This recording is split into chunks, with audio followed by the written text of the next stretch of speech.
ಆಳ್ ನೋಡಿದ್ರೆ ಅಲಂಕಾರ, ಬಾಳ್ ನೋಡಿದ್ರೆ ಬಡ್ಕೋಬೇಕು. ಈ ಮಾತು ಬೆಂಗಳೂರು ಮಹಾನಗರ ಪಾಲಿಕೆಗೆ ಪಕ್ಕಾ ಸೂಟ್ ಆಗುತ್ತೆ ಕಣ್ರಿ. ಯಾಕಂತೀರಾ? ಇವತ್ತು ವಿಶ್ವ ಪರಿಸರ ದಿನಾಚರಣೆ. ಪ್ರತಿ ವರ್ಷ ಬಿಬಿಎಂಪಿಯ ಮಹಾಪೌರರು 4 ಲಕ್ಷ 5 ಲಕ್ಷ ಅಂತ ಗಿಡ ನೆಡೋ ಯೋಜನೆ ಘೋಷಣೆ ಮಾಡ್ತಾರೆ. ಆದರೆ ಅದರಿಂದ ಆದ ಸಾಧನೆ ಏನು ಅಂತ ನೀವೇ ನೋಡಿ.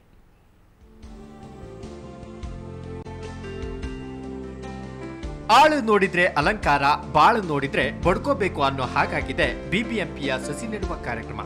ಯಾಕಂದ್ರೆ ವಿಶ್ವ ಪರಿಸರ ದಿನದ ಅಂಗವಾಗಿ ಪಾಲಿಕೆ ಲಕ್ಷ ಲಕ್ಷ ಗಿಡಗಳನ್ನ ನೆಡುವ ಯೋಜನೆಯನ್ನ ಘೋಷಿಸುತ್ತೆ. ಆದ್ರೆ ಈ ಯೋಜನೆಗಳು ಅಂದುಕೊಂಡದ್ದನ್ನ ಸಾಧಿಸುತ್ವಾ ಅನ್ನೋದೇ ಡೌಟ್.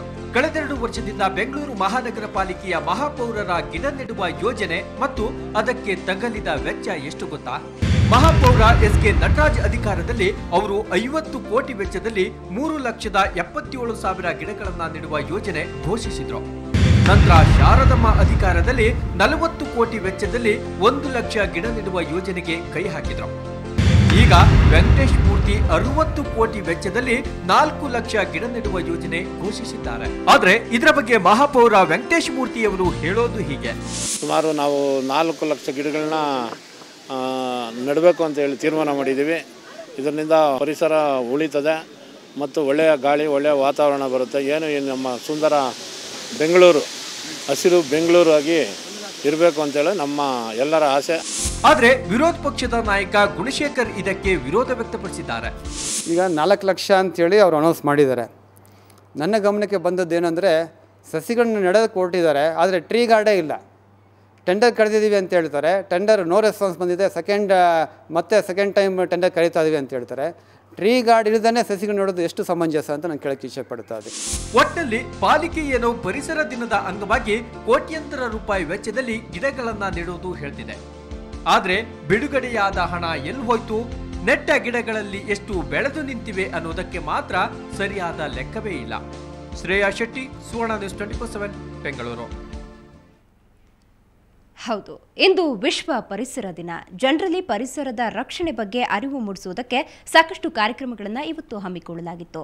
ಹಾಗೆಯೇ ಕನ್ನಡಿಗರ ನೆಚ್ಚಿನ ಸುವರ್ಣ ವಾಹಿನಿ ಕೂಡ ಇವತ್ತು ವಿಭಿನ್ನ ಅಭಿಯಾನ ಹಮ್ಮಿಕೊಂಡಿತ್ತು. ಮಕ್ಕಳಲ್ಲಿ ಪರಿಸರ ಪ್ರಜ್ಞೆ ಮೂಡಿಸಿತು.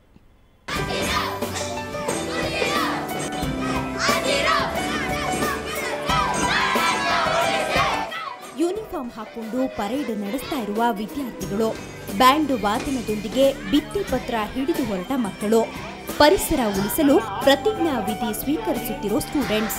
ಇದು ಇಂದು ಬೆಂಗಳೂರಿನ ಕೋಣನಕುಂಟೆಯಲ್ಲಿರೋ ಜೆಎಸ್ಎಸ್ ಹೈಸ್ಕೂಲ್ ವಿದ್ಯಾರ್ಥಿಗಳ ಪರಿಸರ ಕಾಳಜಿ. ಅಂದಹಾಗೆ ಪರಿಸರ ದಿನದ ಅಂಗವಾಗಿ ಸುವರ್ಣ ವಾಹಿನಿ ಈ ಕಾರ್ಯಕ್ರಮ ಆಯೋಜಿಸಿತ್ತು.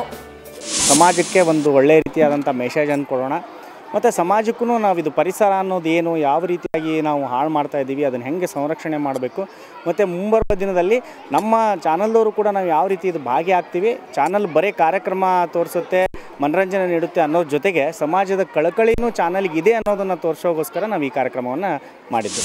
ಪರಿಸರ ದಿನದ ಅಂಗವಾಗಿ ಶಾಲಾ ಆವರಣದಲ್ಲಿ ಸಸಿ ನೆಡಲಾಯಿತು. ಮಕ್ಕಳು ಮೆರವಣಿಗೆ ಮೂಲಕ ಪರಿಸರ ಜಾಗೃತಿ ಮೂಡಿಸಿದ್ರು. ಮರಗಿಡಗಳ ಡ್ರಾಯಿಂಗ್ ಬಿಡಿಸುವ ಮೂಲಕ ಹಸಿರು ಪ್ರೇಮ ವ್ಯಕ್ತಪಡಿಸಿದ್ರು. ಮಕ್ಕಳ ಎಲ್ಲ ಚಟುವಟಿಕೆಗಳಿಗೂ ಸುವರ್ಣ ವಾಹಿನಿ ತಂಡ ಕೈ ಜೋಡಿಸಿತು. ಪರಿಸರ ಮಾಲಿನ್ಯ ತಡೆಗಟ್ಟಲು ಪ್ರತಿಯೊಬ್ಬರೂ ಮನಸ್ಸು ಮಾಡಬೇಕು ಅನ್ನೋದು ವಿದ್ಯಾರ್ಥಿಗಳ ಅಭಿಪ್ರಾಯ. ಜಲಮಾಲಿನ್ಯ, ಶಬ್ದ ಮಾಲಿನ್ಯ, ಮತ್ತೆ ಇವಾಗ ನಾವು ಆಹಾರನೂ ಮಲಿನಗೊಳ್ತಿದೆ. ಹಿಂಗೆ ಆದರೆ ಮುಂದಕ್ಕೆ ನಮ್ಮ ಪರಿಸರನೂ ಹಾಳಾಗೋಗುತ್ತೆ. ಹೀಗಾಗಿ ನಾವು ಮುಂದೆ ನಮ್ಮ ಪರಿಸರನ ಕಾಪಾಡಬೇಕು. ನಮ್ಮ ಸುತ್ತಮುತ್ತಲಿನ ಇರೋರಿಗೆಲ್ಲರಿಗೂ ನಾವು ಪರಿಸರದ ಬಗ್ಗೆ ಅರಿವು ಮೂಡಿಸಿ ಪರಿಸರನ ಕಾಪಾಡಬೇಕು ಅಂತ ಹೇಳ್ತೀವಿ. ಪರಿಸರ ಉಳಿಸಬೇಕಾದ್ರೆ ಮಕ್ಕಳಲ್ಲಿ ಈಗಿನಿಂದಲೇ ಪರಿಸರ ಕಾಳಜಿ ಬೆಳೆಸೋದು ಅತ್ಯಂತ ಮುಖ್ಯ. ಆದರೆ ಇದು ಕೇವಲ ಒಂದು ದಿನದ ಆಚರಣೆಗಷ್ಟೇ ಸೀಮಿತವಾಗದೆ ನಿತ್ಯ ಕಾಯಕವಾಗಬೇಕಿದೆ. ಆಗಷ್ಟೇ ಪರಿಸರ ದಿನಾಚರಣೆಗೆ ಸಾರ್ಥಕತೆ ಸಿಗಲಿದೆ. ಅಂಜನ್ ಗೀತಾ, ಸುವರ್ಣ ನ್ಯೂಸ್ 24/7, ಬೆಂಗಳೂರು. ವಿಶ್ವ ಪರಿಸರ ದಿನಾಚರಣೆ ಅಂಗವಾಗಿ ಸಾಫ್ಟ್ವೇರ್ ಕಂಪನಿ ಉದ್ಯೋಗಿಗಳಿಗೆ ವೇಸ್ಟ್ ಕಲೆಕ್ಷನ್ ಕಾರ್ಯಕ್ರಮ ಆಯೋಜಿಸಲಾಗಿತ್ತು. ಕೋರಮಂಗಲದ ಯಾಹೂ ಎಂಬಾಸಿ ಗಾಲ್ಫ್ ಮುಂತಾದ ಸಾಫ್ಟ್ವೇರ್ ಉದ್ಯೋಗಿಗಳು ತಮ್ಮಲ್ಲಿರುವ ಕೇಬಲ್, ಹೆಡ್ಫೋನ್, ಚಾರ್ಜರ್ ಮುಂತಾದ ನಿರುಪಯುಕ್ತ ವಸ್ತುಗಳನ್ನು ಒಟ್ಟುಗೂಡಿಸುವ ಮೂಲಕ ವಿಶ್ವ ಪರಿಸರ ದಿನಾಚರಣೆಯನ್ನು ಆಚರಿಸಿದರು. ನಮ್ಮ ಬೆಂಗಳೂರು ಪ್ರತಿಷ್ಠಾನ ಹಾಗೂ ಸಾಹಸ NGO ವತಿಯಿಂದ ನಿರುಪಯುಕ್ತ ವಸ್ತುಗಳನ್ನು ಮತ್ತೆ ಪುನರ್ಬಳಕೆ ಮಾಡುವ ದೃಷ್ಟಿಯಿಂದ ಈ ಕಾರ್ಯಕ್ರಮ ಆಯೋಜಿಸಲಾಗಿತ್ತು.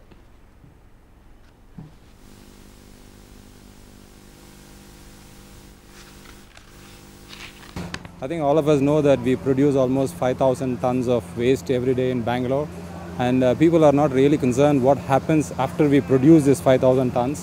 I think today is the day to think what happens to the waste what we are creating on a daily basis, how it is being recycled and how it is being utilized again.